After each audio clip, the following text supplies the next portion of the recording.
Have you ever heard of a hero? Who doesn't speak, who doesn't ask for medals, but who runs straight into danger, without hesitation? Today's story isn't about a soldier, a firefighter, or a superhero. It's about a retired canine dog who saved a baby during a deadly flood. And what happened next left an entire town stunned.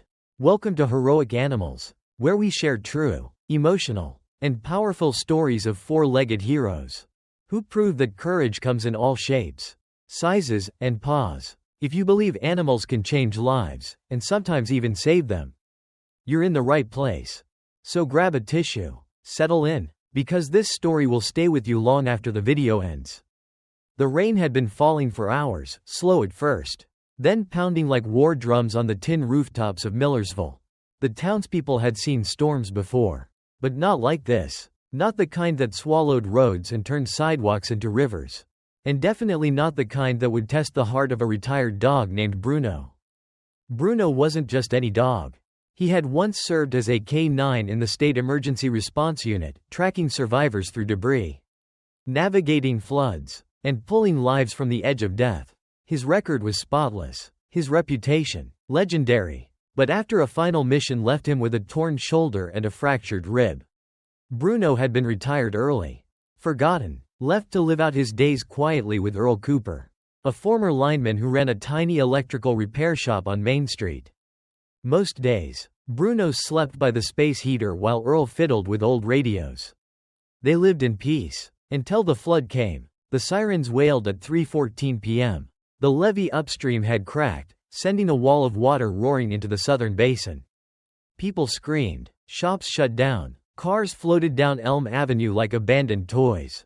Earl had just pulled down the shutters when he heard it. A scream, high-pitched, frantic, close. He stepped out into the blinding rain and saw it.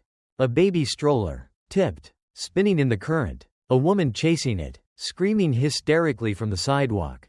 And just ahead, near the storm drain, the baby, now floating, bundled in soaked blankets, head barely above water. Earl froze. So did the woman. So did everyone. Except Bruno. The old dog had bolted before Earl even shouted his name. His paws hit the flooded street like thunder. Shoulder wound forgotten. Instincts firing. He dove headlong into the rushing current, using his weight to push against the water. The crowd gasped. "Is that dog insane?" someone yelled. But Bruno didn't hesitate. He swam hard, powerful, toward the tiny red bundle being dragged toward a massive concrete culvert. The baby was slipping under. The water churned with debris, broken fence posts, trash. Even a floating trash can lid clipped Bruno on the side, but he powered through. Then, his jaws clamped around the soaked edge of the baby's blanket. He jerked his head back, paddled furiously, his legs kicking against the drag of the current. Inch by inch, the crowd had gathered now, phones out, hearts pounding, and as if pulled by sheer will, Bruno reached the sidewalk's edge, dragging the infant with him. Earl rushed forward. The mother dropped to her knees, screaming through tears. Bruno gently released the baby onto dry pavement, then collapsed beside it, chest heaving, eyes still locked on the child as if refusing to rest until it moved. And then, a cry. The baby wailed, alive. The crowd erupted into applause. Some cried, some chanted his name. Bruno, Bruno, good boy. For a brief, glorious moment, it felt like the entire town had just witnessed a miracle. But not everyone saw it that way. From the corner of the street, behind the windshield of a black SUV, a stern man in a tailored suit sat watching. Mayor Douglas Gray. His expression didn't change. He tapped the screen of his phone, scrolled through the footage, then muttered, "Unleashed," intervened in public emergency, threat to citizens, and with a cold flick of his finger, he hit forward to legal, to animal control, to someone with the authority to sign a quiet order. Because while Bruno had just saved a life, the town was about to turn on him. It started with a knock. Not the kind of knock you'd expect after your dog saves a baby from drowning. Not a thank you. Not a news crew. It was two men in uniforms, animal control officers, with neutral faces and clipboards. Earl opened the door, still drying Bruno off with an old towel. The dog's fur was damp, but his eyes were alert, watching the strangers like he knew. "Mr. Earl Cooper?" one asked. "Yes?" We've received a report of an off-leash dog involved in a public emergency. We're here to take custody of the animal. Earl stared at them, thought it was a joke. You mean Bruno? You mean the dog who just saved a baby from a flood?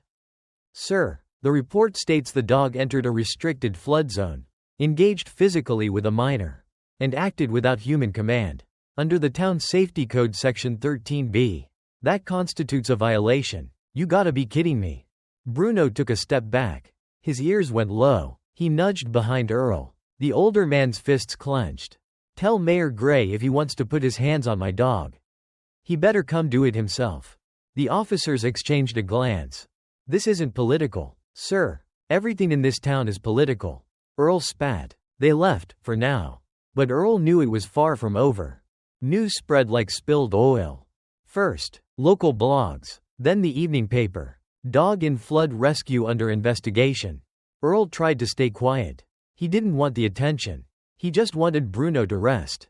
The old dog was limping worse now, the river clearly taking a toll on his joints. But when he saw the article claim that the dog may have endangered civilians by acting unpredictably during the rescue, he snapped. He called the radio station. Then he called the mother of the baby. Within 24 hours, a local reporter named Dana Chong showed up at his door. Bruno rested on the porch. She knelt beside him. This the hero? Earl smiled. He's not a hero because he saved a life. He's a hero because he didn't wait to be told to do it. Dana interviewed the mother, who cried on camera and begged the town not to punish the dog who had risked his life for her daughter. The video went viral. #Justice for Bruno started trending. The town became a battleground of opinion. Some residents echoed the mayor's logic. What if the dog had snapped? What if it had hurt the baby? Others were furious. Bruno had done what no one else could, or would. Meanwhile, at town hall, Mayor Gray wasn't happy. This is a distraction, he said, scrolling through the flood of comments online. This isn't about a dog. It's about control. An aide hesitated. Sir, with respect, you might want to reconsider. The footage clearly shows the dog saving the child. Off leash, no command, rogue behavior, Gray said coldly. And if we let one exception go, the whole policy collapses. But public sentiment changes like the wind. Policies stay. He tapped the table. Prepare the euthanasia order. Quietly. I want it processed before the end of the week. Back at the repair shop, Earl was reading the article out loud to Bruno. He didn't know if the dog understood every word. But when he read the mayor's quote calling Bruno a risk to public safety, Bruno growled low. Earl looked at him. Yeah, he whispered. I wouldn't let them cage you either. He paused, then added softly. Looks like we're gonna have to fight this. And in that moment, the battle lines were drawn. By sunrise the next day, Earl's tiny front porch had become the heart of a movement. People gathered, not in protest. Not with signs, but with offerings. Dog food, blankets, a new collar with Bruno's name engraved in gold. A little girl placed a crayon drawing of a German shepherd saving a baby above Earl's mailbox. She'd written in shaky letters, Bruno is a hero. The town was waking up. But so was something else. Something long buried. Dana Chong, the local reporter, wasn't finished. She had been chasing stories for 10 years. But something about this one didn't sit right. The mayor's obsession with the letter of the law. His rush to silence the story. His unwillingness to even acknowledge Bruno's act of heroism. She dug into public records, town archives, old press photos. And there, in a military newsletter from 12 years ago, she found it. A photograph. A younger Mayor Douglas Gray, in full uniform. Face pale, arm in a sling. Behind him, a dog handler. And next to the handler, a German shepherd with a scar across his front leg and a distinctive dark patch over one eye. Bruno. Back then, Gray hadn't been a mayor. He'd been a junior officer caught in a mudslide during a training exercise. A K-9 unit had dragged him to safety. Bruno had saved his life. Dana's hands trembled as she held the printout. Why would the mayor turn against the dog who had once saved him? She had to find out. That night, she showed up at Earl's with the file. Earl blinked at the photo. Stunned. Bruno, you saved that snake? Bruno wagged his tail once. Almost like he understood. Dana sighed. This goes deeper than a leash violation. I think the mayor's covering something. Pride? Shame? Guilt? Earl looked out the window. At the gathering of candles and cards on his lawn. No matter what it is, he said softly, we use it. But the mayor was already preparing his move. Animal control, under his orders, had filed a public danger petition. If approved by the court, Bruno would be seized within 48 hours. No trial, no defense, just silence. Mayor Gray stood in his office, looking out over Millersville, convinced this would blow over. Until his assistant burst in. Sir, you need to see this.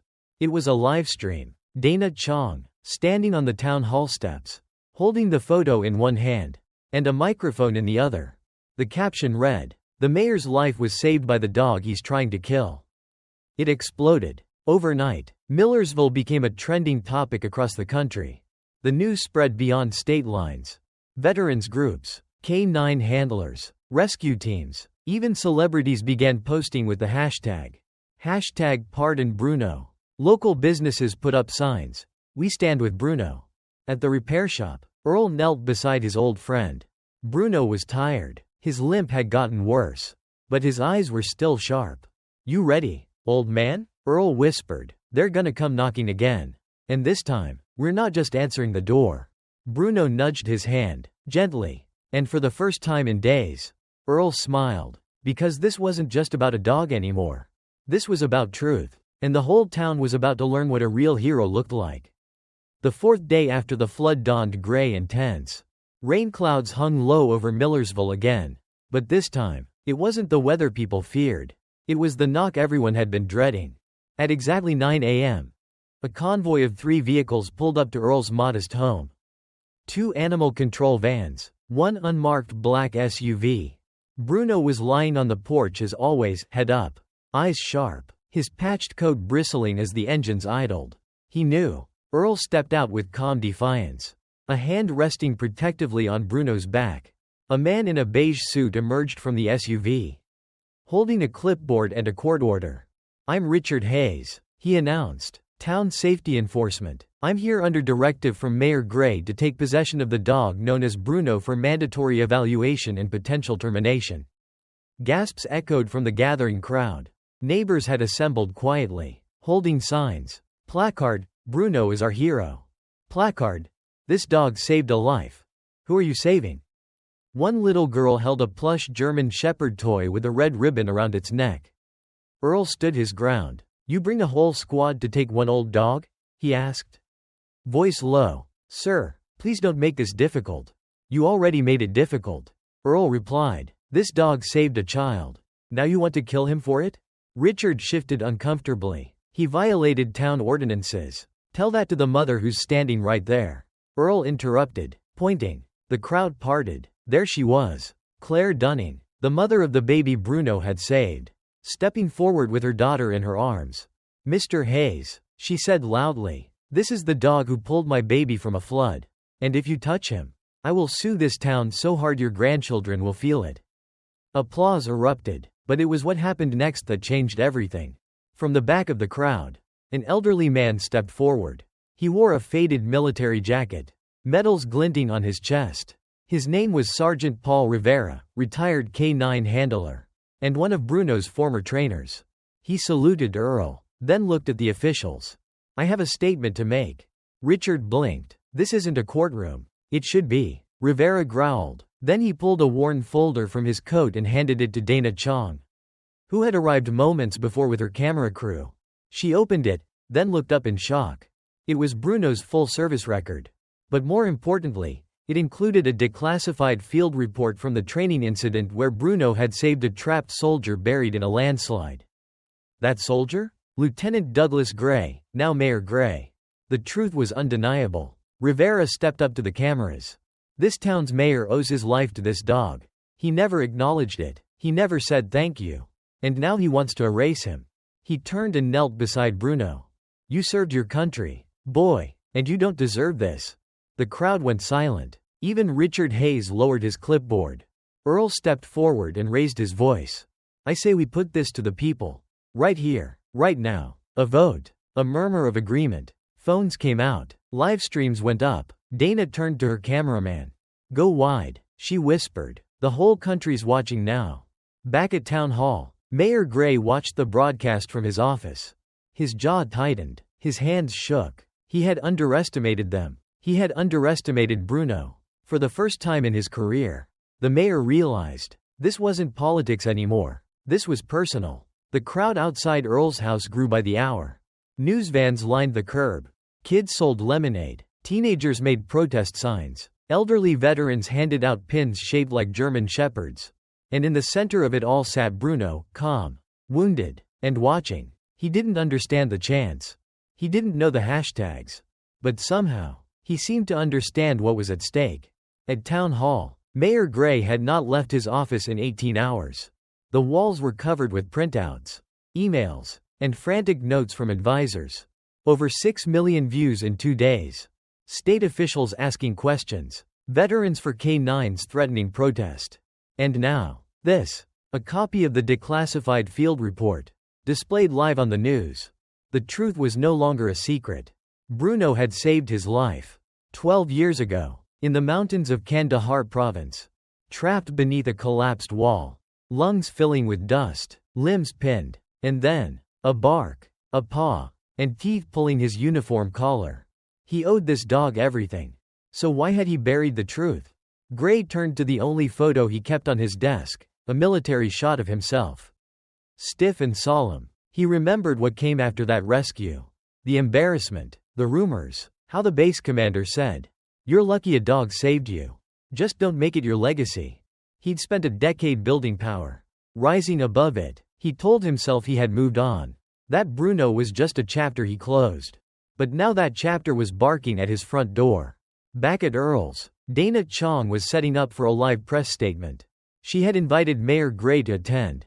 To speak, to explain. No response. Instead, a drone appeared overhead, sent by a national news channel.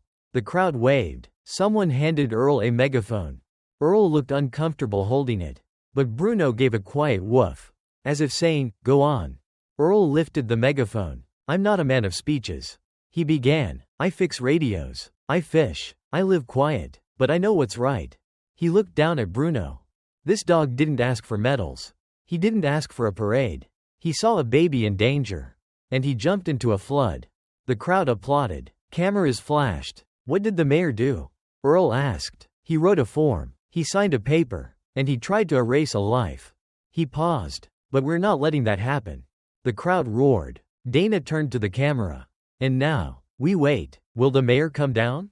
Will he face the town he's sworn to serve? A hush fell. Then, a black SUV pulled around the corner. It stopped. The driver door opened. And out stepped Mayor Gray. He wore no suit, no tie, just jeans, boots, and a jacket from his old unit, still bearing the faded insignia of his deployment. Gasps rippled through the crowd. He walked straight up to Earl. And stopped. Then, without a word, he knelt in front of Bruno. For a moment, no one spoke. Then the mayor raised a trembling hand and placed it gently on Bruno's scarred head. "I never thanked you," he said, voice hoarse. Bruno licked his fingers once, then lay his head on the mayor's knee. Gray's shoulders shook. "I was a coward," he admitted, looking up at the crowd. "I tried to forget the day he saved me. I told myself I'd earned everything on my own."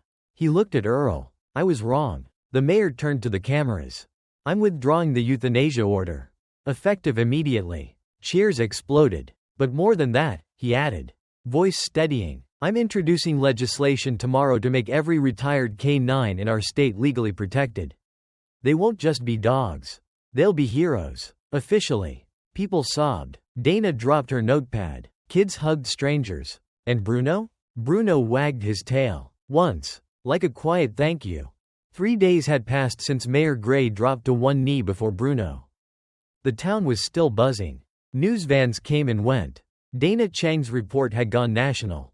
Donations poured in for a new K9 memorial. Local kids started a school club called Bruno's Guardians. But inside Earl's modest house, things had grown quiet. Too quiet. Bruno hadn't eaten since the night of the mayor's visit. He drank water, but refused food. His breathing was shallow. His back leg, injured during the flood, had swollen despite Earl's careful bandaging. Earl sat beside him, his hand gently resting on Bruno's neck. "You saved that baby." Boy, he whispered, you saved this town from itself. But now you gotta save yourself. Bruno didn't respond, just blinked slowly, eyes dull with fatigue. The vet had warned this might happen. He was old. The flood had pushed his body to the brink. Cold water, rough currents, the stress of attention. Earl wiped at his eyes. I should have protected you better. Outside, candles flickered again. The porch had become a kind of shrine. Flowers, handwritten letters. One note read, if we all had the heart of this dog, the world would be better. At Town Hall, Mayor Gray sat with a legal pad, now filled with handwritten revisions to the proposed Bruno Act. It would ensure every retired K9 received healthcare coverage for life. That no dog who served the state could be euthanized without due process. He had rewritten it 4 times. But now, he wrote slower, more careful, more deliberate. He looked out the window toward Earl's house. He had called twice, left messages, no response. Was it guilt keeping him away? Or something deeper? That evening, Dana Chong visited the porch again. She didn't bring a microphone, just a cup of tea for Earl. He opened the door slowly. His face was worn, eyes red. He's not doing good, Earl said. Dana sat quietly on the step. You want me to tell the public? No, Earl said, shaking his head. Don't want folks watching him die like a show. She looked at him. But Earl, the people don't see this as death. They see it as legacy. That word stayed in the air like fog. Legacy. Later that night, something woke Earl from his chair. A sound, faint but familiar. It was a whimper. He rushed to Bruno's side.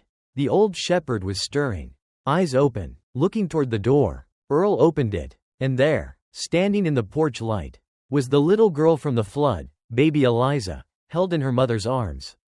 She reached out a tiny hand. Bruno slowly lifted his head. And then, impossibly, rose. He limped, painfully, deliberately, toward her. The girl touched his nose. Hi, doggy. Bruno wagged his tail. Just once. And then laid back down, his head resting in her lap. Claire knelt beside them. He heard her voice. She whispered. He waited for her. Earl couldn't speak. Dana, who had quietly followed, raised her phone, not to film, but to take a single picture. No flash, just truth. Bruno, the baby, the man who loved him, and the world that was watching. By morning, that single photo was everywhere. Captioned only. The hero waited. A week after the rescue, the mayor's emergency ordinance passed unanimously. The Bruno Act became law. But more than papers were signed that week. Millersville was changing. And on the 7th day, the town held its breath again, but this time, not in fear. It was time to say thank you. The sun rose golden over the town square. Church bells rang softly as people gathered. Not in mourning, but in reverence. A stage had been built beneath the flagpole. Behind it, a large banner with a single phrase. For those who run into the storm. The mayor stood at the podium, visibly nervous. Next to him, Earl helped guide Bruno up a short ramp. The old K9 moved slowly, wrapped in a new service vest lined with soft fur for comfort. On the other side of the stage stood Claire Dunning and baby Eliza, now holding a small bouquet of wildflowers. Mayor Gray cleared his throat. I spent my life hiding from a moment that changed me. I ran from the memory of being saved by this dog. I wanted to be strong on my own. But strength isn't silence. Strength is truth. He looked down at Bruno. And today, I finally tell the truth. He stepped aside. A young police officer approached, holding a small blue box. Inside was a medal, the Millersville Medal of Valor, typically reserved for fallen officers. The mayor knelt, again, and placed it around Bruno's neck. You are not forgotten, he whispered. The crowd erupted in applause. Bruno didn't bark. He didn't move much, but his tail thumped gently against the wood platform. And somehow, that was enough. Later, as the crowds mingled, Earl stepped aside and sat on a bench beneath the oak tree.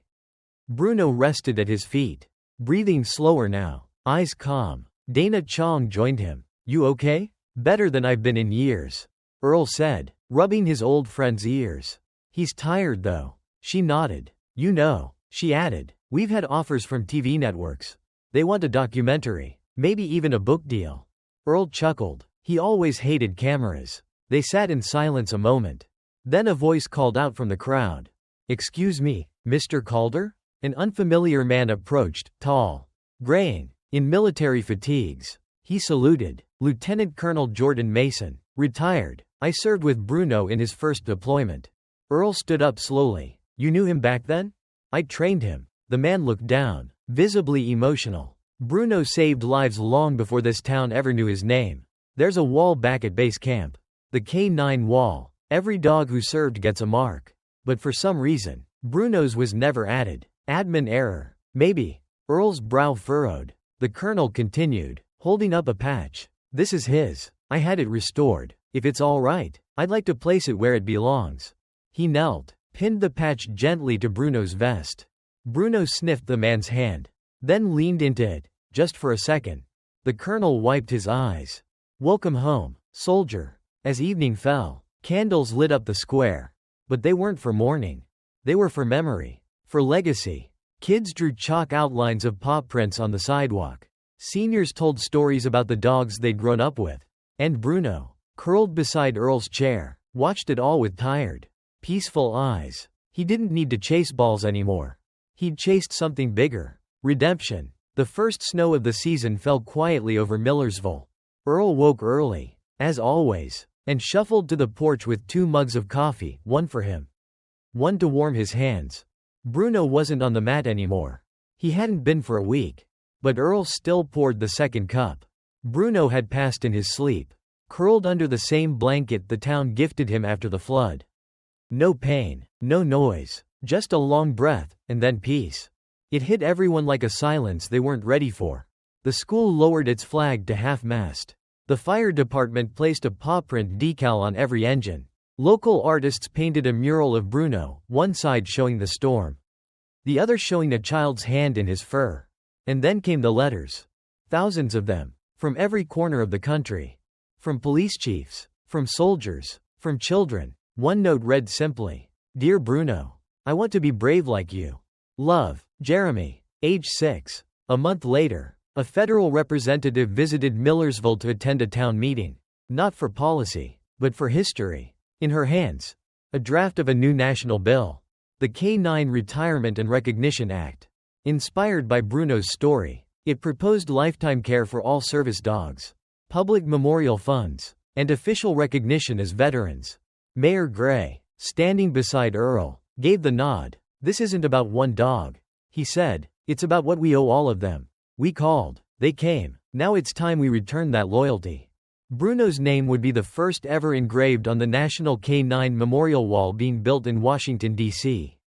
At the center of town, a small bronze statue had been erected. A German shepherd, alert, facing the wind, with a child tucked against his side. At the base, a plaque read, Bruno, he ran into the storm, so others could come home. Every week, someone left a red collar, or a drawing, or a toy. One day, a teenage boy walked up in silence. He wore a patch that said, Explorer Scout, K9 Division, and placed a small framed photo beneath the statue.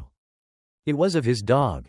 The caption? Because of Bruno, I joined. Earl kept living in that same little house. He still fished on weekends. Still talked to Bruno when the mornings were quiet. He even took in a new pup from the shelter, a young, nervous German shepherd who trembled at thunder but followed Earl everywhere. Her name was Hope. And one snowy afternoon, as Earl sat on the porch sipping coffee, he looked down at her curled beside him and whispered, You've got big paws to fill, little one, but I reckon he'd be proud. Somewhere far beyond storms, medals, and sirens, a tail wagged in the memory of a nation. And a 4-legged hero slept beneath a sky that finally understood what it meant to be loyal. If you've made it this far, thank you. Not just for watching a story, but for honoring a silent hero. With 4 legs and a heart that never gave up. Bruno wasn't a superhero. He didn't wear a cape. He just needed someone to save and someone to believe in him. And sometimes, that's all it takes to change a town, or even a nation. Folded hands, thank you for watching. If Bruno's story moved you, please, subscribe to Heroic Animals to discover more powerful, emotional stories of 4-legged heroes from around the world. Speech balloon, leave a comment below. What did you think of this story? Do you believe the world needs more Brunos? Bell, and don't forget to turn on notifications so you never miss our weekly stories that will warm your heart.